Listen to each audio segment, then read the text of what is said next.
Imagine waking up every morning and looking in the mirror only to face your greatest enemy. Not your boss, who gives you impossible deadlines. Not your competitors who seem to get all the breaks. Not even the people who doubt your dreams and tell you to be realistic.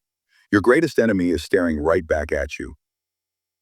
Every single day, there's a battle happening inside your mind. On one side, there's the version of you that wants to hit the snooze button, scroll through social media for hours, make excuses, and stay in your comfort zone. On the other side, there's the version of you that wants to wake up early, work toward your goals, push through discomfort, and become everything you're capable of being. This isn't just about motivation or willpower. This is about the most important competition you'll ever face. The battle between who you are right now and who you could become. And here's the shocking truth. Most people are losing this battle without even realizing they're fighting it. What if I told you that every successful person you admire, every entrepreneur who built an empire, every athlete who broke records, every artist who changed the world, won this exact same battle? They didn't have special talents you don't have.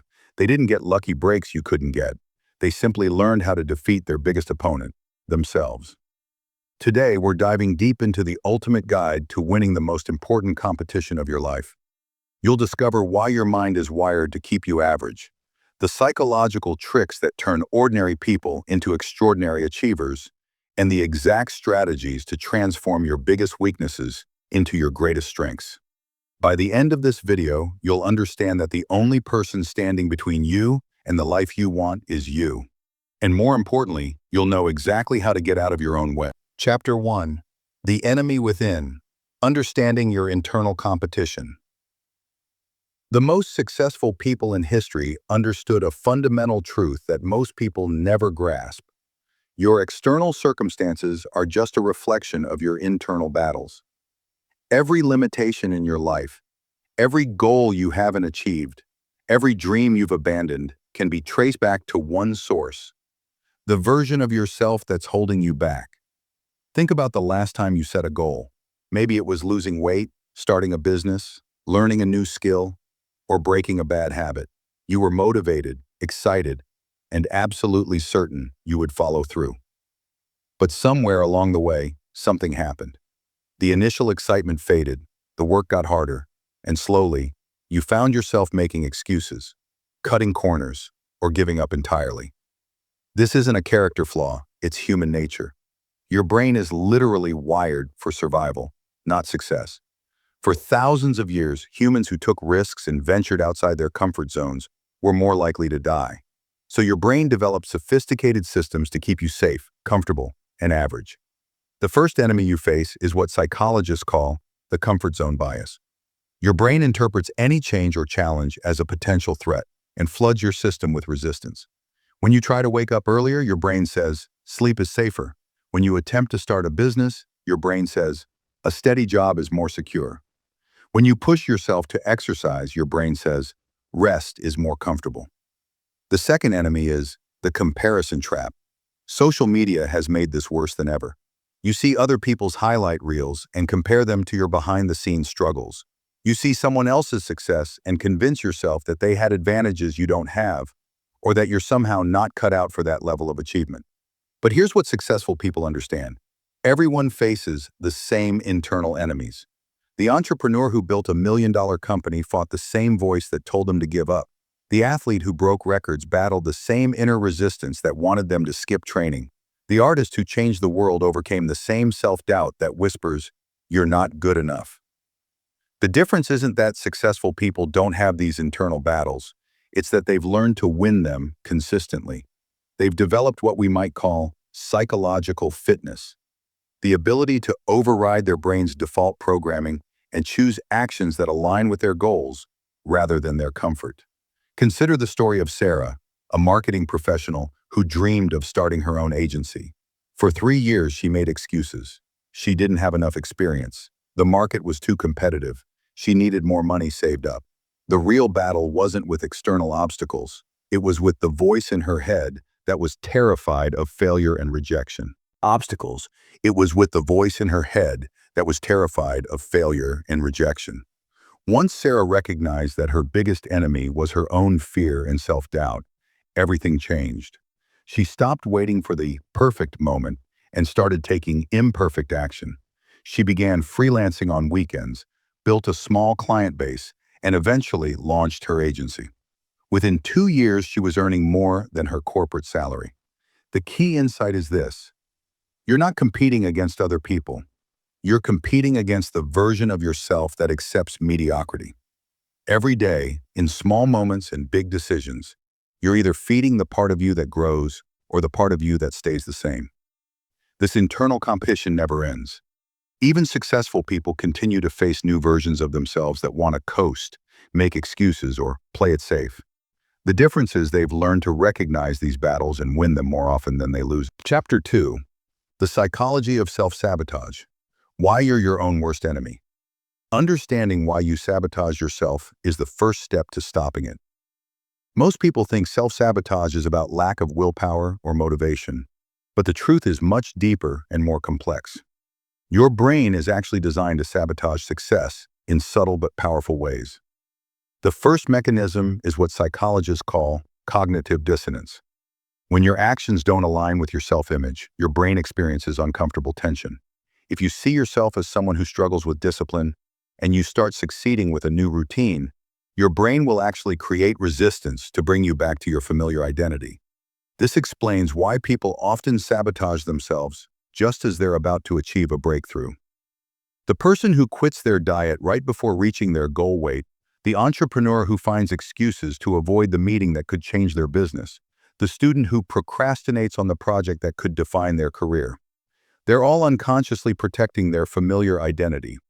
The second mechanism is imposter syndrome, the persistent feeling that you don't deserve success or that you'll be exposed as a fraud. This affects even highly successful people. Studies show that 70% of people experience imposter syndrome at some point, and it's particularly strong during periods of growth and achievement. When you start succeeding beyond your previous level, your brain panics. It whispers things like, "Who do you think you are?" Or, "You don't belong here," or, "People will find out you don't know what you're doing." These thoughts feel so real and urgent that many people actually create situations to prove them right, sabotaging their own success to return to a more familiar level of achievement. The third mechanism is what we might call success anxiety. While most people fear failure, many also unconsciously fear success because it brings responsibility, expectations, and change. Success means you can't make the same excuses anymore. It means people will expect more from you. It means your life will be different, and different feels dangerous to your primitive brain. Consider the story of Marcus, a talented sales professional who consistently performed just below the top tier in his company. Every time he was close to becoming the #1 salesperson, something would happen. He'd lose focus, make careless mistakes, or find reasons to avoid the activities that had been working. Through coaching, he discovered that he was unconsciously afraid of the additional responsibilities and expectations that would come with being the top performer. Once Marcus recognized this pattern, he could address it directly. He reframed success not as a burden, but as an opportunity to help more clients and earn more income for his family. He also prepared mentally for the changes that success would bring, so they felt less threatening. Within 6 months, he became the top salesperson and maintained that position. Another powerful form of self-sabotage is perfectionism paralysis. This is when you delay taking action because you want everything to be perfect first. Perfectionists often disguise procrastination as preparation. They spend months planning, researching, and getting ready instead of taking imperfect action that would actually move them forward. The perfectionist version of yourself convinces you that it's being helpful by ensuring quality, but it's actually sabotaging you by preventing progress. The most successful people understand that done is better than perfect, and that you can improve as you go rather than waiting to be perfect before you start. There's also comfort zone addiction, the tendency to create artificial limitations to avoid the discomfort of growth. Your brain becomes addicted to familiar patterns, even when those patterns are holding you back. Breaking free requires recognizing that temporary discomfort is the price of permanent improvement. The key to overcoming self-sabotage is developing what psychologists call metacognition, the ability to think about your thinking. When you can observe your own thought patterns and recognize self-sabotaging behaviors as they happen, you can intervene before they derail your progress. Chapter 3. The Winner's Mindset, Developing Mental Toughness. Mental toughness isn't about being emotionally numb or suppressing feelings. It's about developing the psychological skills to perform consistently despite challenges, setbacks, and internal resistance. Winners aren't people who never face difficulties. They're people who have learned to think and respond differently when difficulties arise. The foundation of mental toughness is what psychologists call response flexibility, the ability to choose your response to any situation rather than reacting automatically. Most people are reactive. They let their emotions, circumstances, or other people determine their actions. Mentally tough people are responsive. They pause between stimulus and response and choose actions aligned with their goals. This starts with understanding the difference between what you can control and what you can't. You can't control other people's actions, market conditions, unexpected setbacks, or even your initial emotional reactions. But you can control your thoughts, your actions, your effort, and your attitude. Mental toughness means focusing 100% of your energy on what you can control and accepting what you can't. Consider the story of Lisa, an entrepreneur whose first business failed after 2 years of hard work. She could have let this setback define her identity and prove that she wasn't cut out for entrepreneurship. Instead, she used it as data. She analyzed what went wrong, what she learned, and how she could apply those lessons to her next venture. Her second business became highly successful because she approached it with the wisdom gained from her first failure. Winners also develop what we might call adversity advantage, the ability to use challenges as fuel for growth rather than evidence of inadequacy. When faced with obstacles, average people ask, "Why is this happening to me?" Winners ask, "What is this teaching me?" Or, "How can I use this to become stronger?" This reframe is powerful because it shifts you from victim mentality to growth mentality. Instead of seeing problems as proof that you should give up, you see them as opportunities to develop skills, resilience, and character that will serve you for the rest of your life. Mental toughness also requires developing emotional regulation skills. Winners feel the same emotions as everyone else: fear, doubt, frustration, disappointment. The difference is they don't let emotions drive their decisions. They acknowledge feelings without being controlled by them. One powerful technique is called emotional labeling. When you notice a strong emotion, simply name it. "I'm feeling anxious about this presentation," or "I'm frustrated with this setback." This simple act of labeling activates the prefrontal cortex, the rational part of your brain, and reduces the emotional intensity, giving you more control over your response. Winners also practice mental rehearsal, visualizing themselves succeeding in challenging situations before they happen. Athletes have used this technique for decades, but it's equally powerful for business presentations, difficult conversations, or any situation where you want to perform at your best. The key is to visualize not just the outcome you want, but the process of achieving it, including potential obstacles and how you'll overcome them. This mental preparation makes you more confident and responsive when challenges actually arise. Another crucial element of mental toughness is developing what psychologists call grit, the combination of passion and perseverance for long-term goals. Grit isn't about being stubborn or refusing to change course when necessary. It's about maintaining commitment to your core objectives, even when tactics need to be adjusted. Research by Angela Duckworth shows that grit is a better predictor of success than talent, intelligence, or even opportunity. People with grit understand that achievement is a marathon, not a sprint.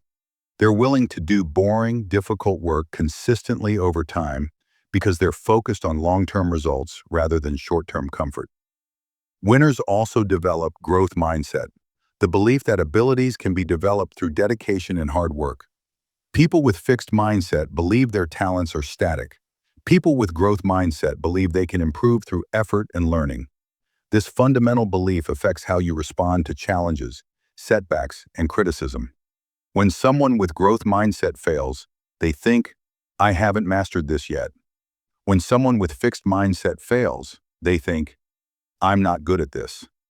This small difference in thinking creates dramatically different outcomes over time. Chapter 4. The Discipline Equation. Turning motivation into consistent action. Motivation gets you started, but discipline gets you results. The biggest difference between winners and everyone else isn't the intensity of their motivation. It's their ability to take consistent action, even when motivation is low. Understanding how to build and maintain discipline is crucial for winning the battle against yourself. Most people misunderstand discipline. They think it's about willpower, grinding through activities you hate through sheer force of will. But sustainable discipline is actually about creating systems and habits that make the right actions easier and the wrong actions harder. The first principle of discipline is what we might call environmental design. Your environment is constantly influencing your behavior, often without you realizing it. Winners don't rely on willpower to make good choices. They design their environment to make good choices automatic and bad choices difficult.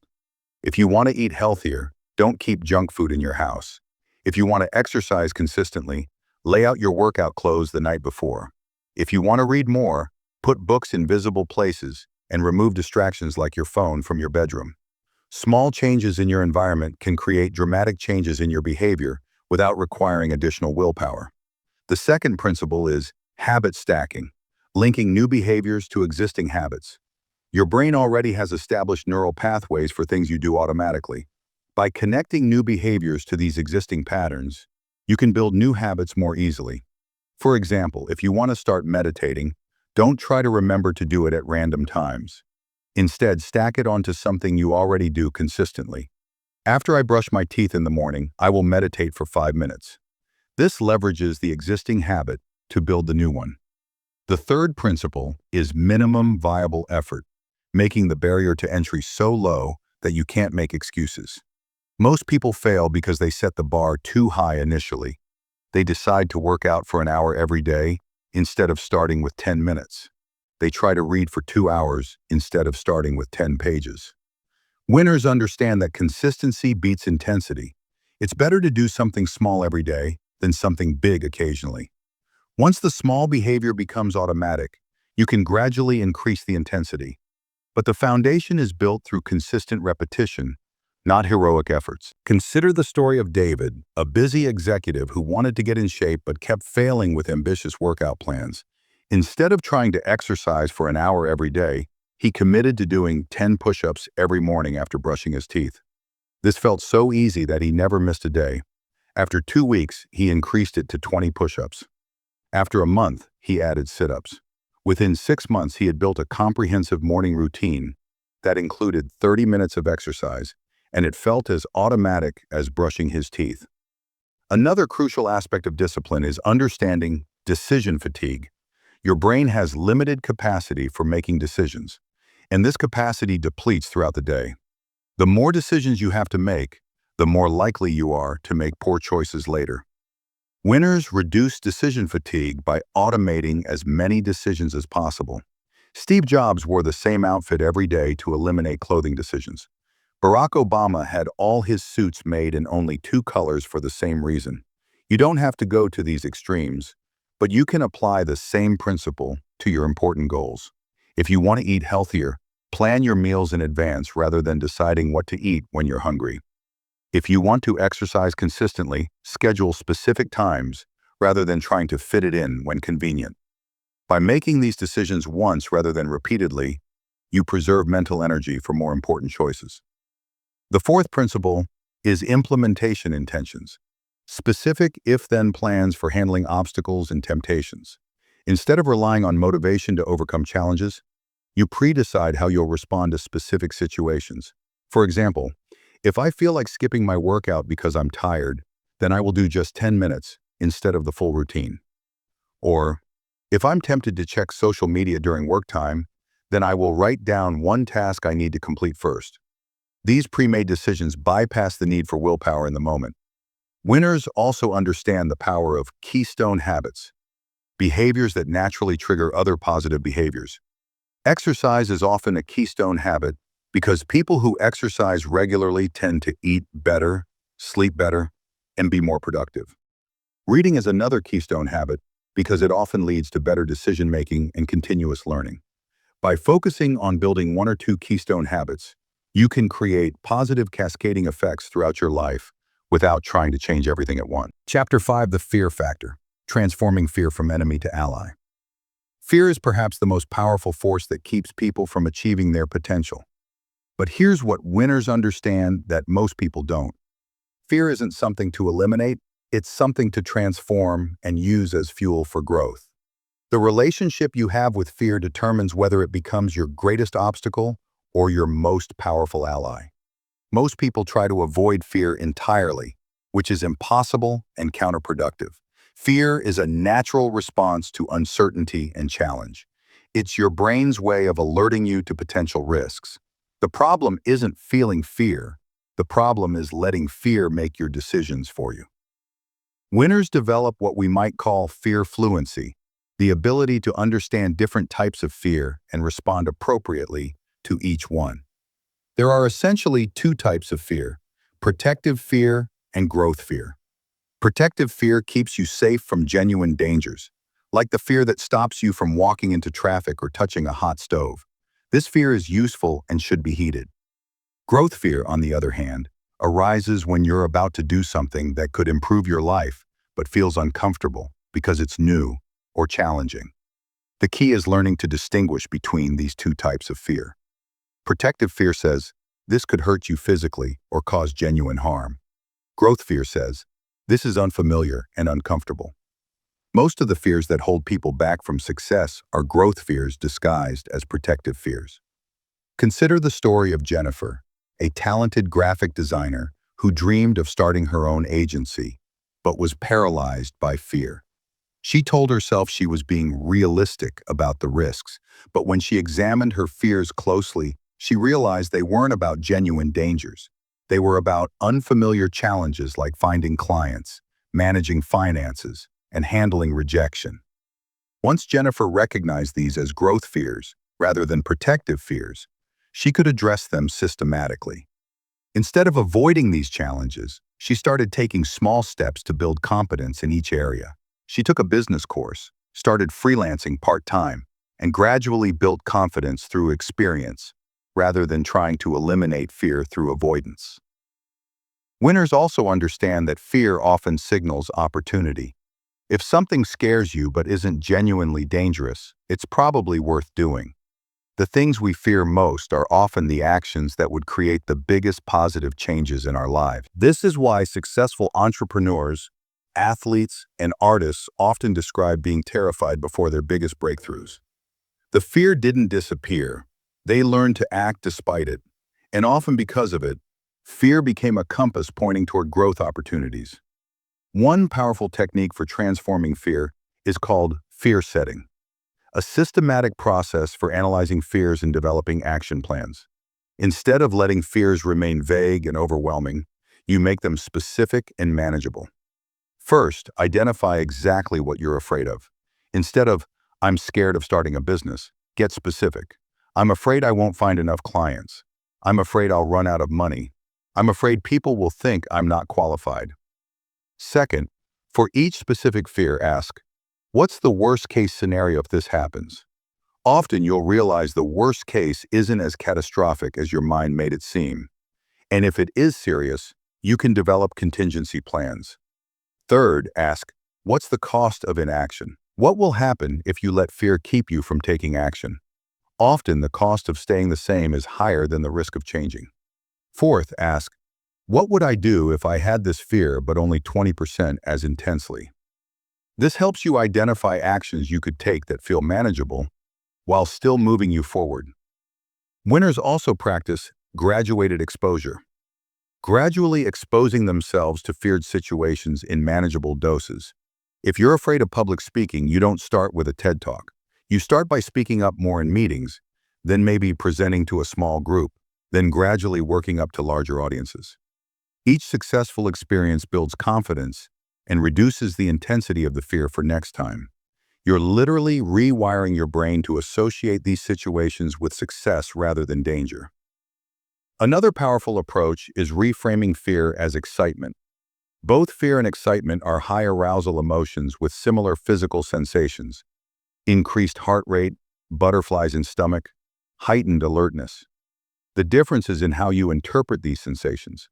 Research shows that telling yourself, "I'm excited," is more effective than "I'm calm" when dealing with performance anxiety. You're not trying to reduce arousal, you're channeling it toward positive anticipation rather than negative worry. Winners understand that courage isn't the absence of fear, it's action in the presence of fear. Every time you act despite fear, you build what we might call courage muscle. Like physical muscles, courage gets stronger with use and weaker with disuse. Chapter 6. The Consistency Code. Building Unstoppable Momentum. Consistency is the ultimate competitive advantage. Talent might get you noticed, but consistency gets you results. The difference between people who achieve their goals and those who don't isn't dramatic daily actions, it's small actions done consistently over time. Understanding how to build and maintain consistency is crucial for winning the long-term battle against yourself. Most people think consistency means doing the same thing every day without fail. But this all-or-nothing approach actually makes consistency harder to maintain. Real consistency is about maintaining forward momentum despite imperfect execution. It's about getting back on track quickly when you stumble, rather than never stumbling at all.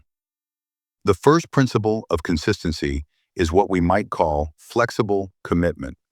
You're committed to the outcome and the general process, but flexible about the specific execution based on circumstances. If you're committed to exercising daily, but you're traveling, you might do bodyweight exercises in your hotel room instead of going to the gym.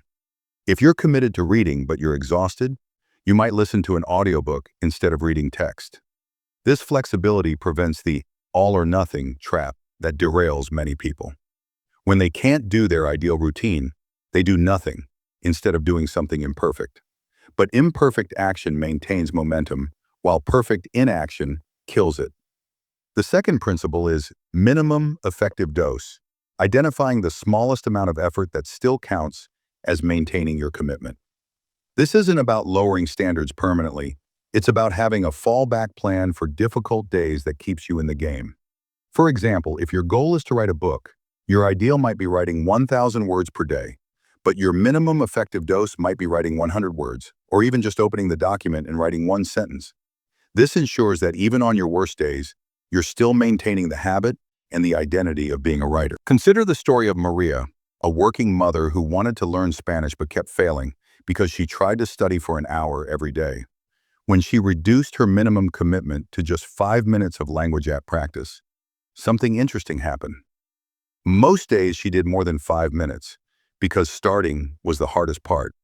But on crazy busy days, she could still maintain her streak with just 5 minutes, which kept her motivated and prevented the discouragement that comes from breaking commitments to yourself. The third principle is habit stacking and clustering, grouping related activities together to create efficiency and reduce the mental load of maintaining multiple commitments.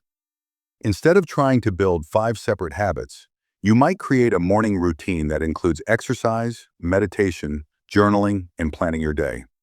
This clustering serves multiple purposes. It reduces decision fatigue because you're following an established sequence rather than deciding what to do next. It creates positive momentum by linking several wins together.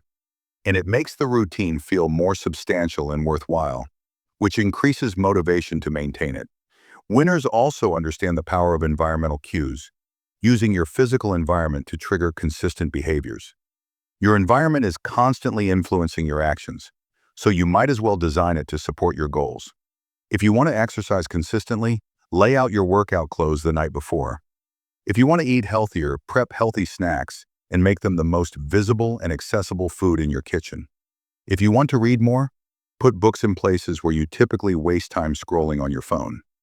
The fourth principle is tracking and accountability, measuring your consistency and creating systems that help you stay on track. What gets measured gets managed. When you track your behavior, you become more aware of patterns and more motivated to maintain positive streaks. This doesn't have to be complex. It can be as simple as putting an X on a calendar for each day you complete your target behavior, or using a habit tracking app. The key is making your consistency visible so you can celebrate progress and quickly identify when you're getting off track. Accountability can be internal, tracking and self-monitoring, or external, sharing your commitments with others. External accountability is particularly powerful because it leverages social pressure and support. When you tell someone about your goal and ask them to check in with you, you're much more likely to follow through. Winners also build recovery protocols, predetermined plans for getting back on track after inevitable disruptions. Instead of hoping they'll never break their streak, they plan for how they'll respond when life interferes with their routine. For example, if I miss my workout 2 days in a row, I will do a 10-minute body weight routine the next morning, no matter what. Or, if I haven't written in 3 days, I will write for 15 minutes before checking email or social media. These recovery protocols prevent small setbacks from becoming major derailments. They acknowledge that perfection isn't realistic while maintaining the commitment to consistency over time. The key insight is that consistency compounds.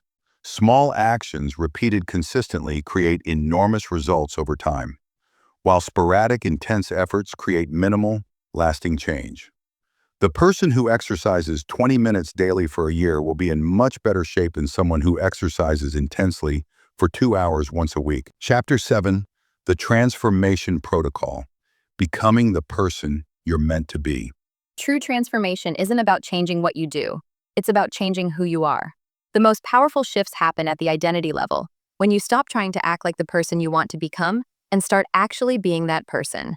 This is the ultimate victory in the battle of you versus you, becoming the version of yourself that naturally does the things your current self has to force. Most people approach change backwards. They focus on outcomes first, then actions, then maybe identity. They want to lose 30 pounds, so they try to eat healthy and exercise, hoping this will eventually make them feel like a fit person. But this approach often fails because it fights against their existing identity. Winners approach change from the identity level first. They start by deciding who they want to become, then ask what actions that person would take, then focus on outcomes as a natural result. Instead of, I want to lose weight, they think, I am becoming a healthy person. What would a healthy person eat for breakfast?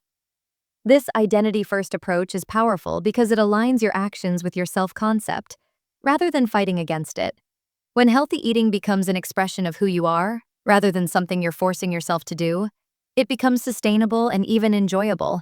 The transformation protocol starts with identity design, consciously choosing the identity you want to embody. This isn't about pretending to be someone you're not. It's about deciding which aspects of your potential self you want to develop and strengthen. Consider the story of Robert, a software engineer who saw himself as introverted and bad at networking. This identity kept him from pursuing leadership opportunities and business connections that could advance his career. Instead of trying to force himself to network more, he started with identity work. He began thinking of himself as someone who builds meaningful professional relationships, rather than someone who networks. This small shift in language changed everything. Building relationships felt authentic to his values, while networking felt fake and manipulative. The actions were similar, but the identity alignment made them sustainable. Within a year, Robert had built a strong professional network, been promoted to a leadership position, and started a side consulting business. The external changes followed naturally from the internal identity shift. The second element of transformation is behavioral evidence. Taking small actions that prove to yourself that you are becoming the person you want to be. Every time you act in alignment with your desired identity, you strengthen that neural pathway and weaken the old patterns. This is why small wins are so powerful. When you exercise for 10 minutes, you're not just burning calories. You're proving to yourself that you're the kind of person who prioritizes health. When you read for 15 minutes, you're not just learning information, you're reinforcing your identity as someone who values growth and learning. The key is to make these identity-reinforcing actions so small and consistent that you can't fail. You're not trying to become perfect overnight. You're collecting evidence that supports your new identity, one small action at a time.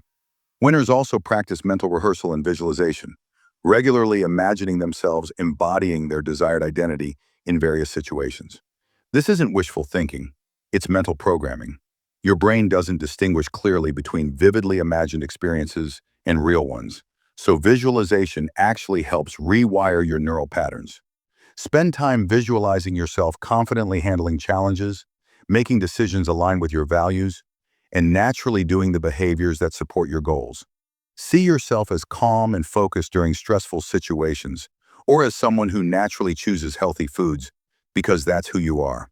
The third element is environmental alignment, surrounding yourself with people, places, and things that reinforce your desired identity. Your environment is constantly shaping your behavior and self-concept, so you want it working for you rather than against you. This might mean joining communities of people who embody the qualities you're developing. If you're becoming an entrepreneur, spend time with other entrepreneurs. If you're becoming healthier, find friends who prioritize fitness. If you're developing as a leader, seek out leadership opportunities and mentors. It also means curating your information environment. What you read, watch, and listen to shapes your thinking and identity. Choose content that reinforces the person you're becoming rather than the person you're leaving behind. Winners understand that transformation is both an event and a process. There are breakthrough moments when you realize you fundamentally changed, but these moments are the result of consistent daily choices to act in alignment with your desired identity. The most profound realization is that you don't have to wait until you've achieved your goals to become the person who achieves those goals. You can start being that person today in small ways and let the external results follow naturally from the internal transformation. This is the ultimate victory in you versus you. Not just defeating your limiting patterns, but actually becoming someone for whom those patterns no longer make sense. When you've truly transformed, the old struggles often disappear because you're operating from a completely different identity level. As we reach the end of this journey through the ultimate competition, you versus you, take a moment to recognize the profound truth we've uncovered. Everything you want in life is on the other side of winning this internal battle. Every goal you've abandoned, every dream you've deferred, every potential you haven't realized, they're all waiting for you to defeat the version of yourself that accepts less than you're capable of. The strategies we've explored today aren't just concepts. They're the actual tools that separate those who transform their lives from those who remain stuck in patterns that don't serve them. Understanding your internal enemies, developing mental toughness, building discipline, transforming fear, creating consistency, and designing your identity. These are the weapons that winners use in the most important battle they'll ever fight. But here's what you must understand. Knowing these strategies isn't enough. The version of you that resists change is reading this right now, already preparing excuses and reasons why this won't work for you. It's telling you that you're different, that you've tried before, that change is too hard or too late. That voice is lying to you. Every person who has ever achieved something meaningful has faced that exact same voice and chosen to act despite it. The difference between those who transform and those who don't isn't the presence or absence of resistance. It's the decision to act in spite of resistance. Your transformation starts with a single choice. Which version of yourself will you feed today? Will you feed the version that makes excuses, stays comfortable, and accepts mediocrity? Or will you feed the version that takes action, embraces discomfort, and refuses to settle for less than your potential? Every small action you take in alignment with who you want to become is a victory in this ultimate competition. Every time you choose growth over comfort, action over excuses, persistence over giving up, you're winning the battle that matters most. The person you're capable of becoming is already inside you, waiting to emerge. That person has been there all along, sometimes whispered down by doubt and fear, but never eliminated. Today can be the day you finally let that person step forward and take control. What identity will you choose to embody starting today? What small action will you take before this day ends to prove to yourself that you're becoming that person? How will you win your first victory in the ultimate competition of you versus you? If this video has inspired you to finally win the battle against your own limitations, make sure to subscribe for more content that will fuel your transformation and accelerate your journey to becoming everything you're capable of being. Hit that notification bell so you never miss the strategies and insights that could change your life forever. Share in the comments below what's the biggest battle you're fighting against yourself right now. Your vulnerability might be exactly what another viewer needs to hear to start their own transformation. Remember, you are your own greatest project, your most important investment, and your ultimate responsibility. The world doesn't just need a better version of everyone else. It needs the best version of you. Thanks for watching, and I'll see you in the next video where we continue building the mindset and strategies that separate those who transform their lives from those who simply dream about.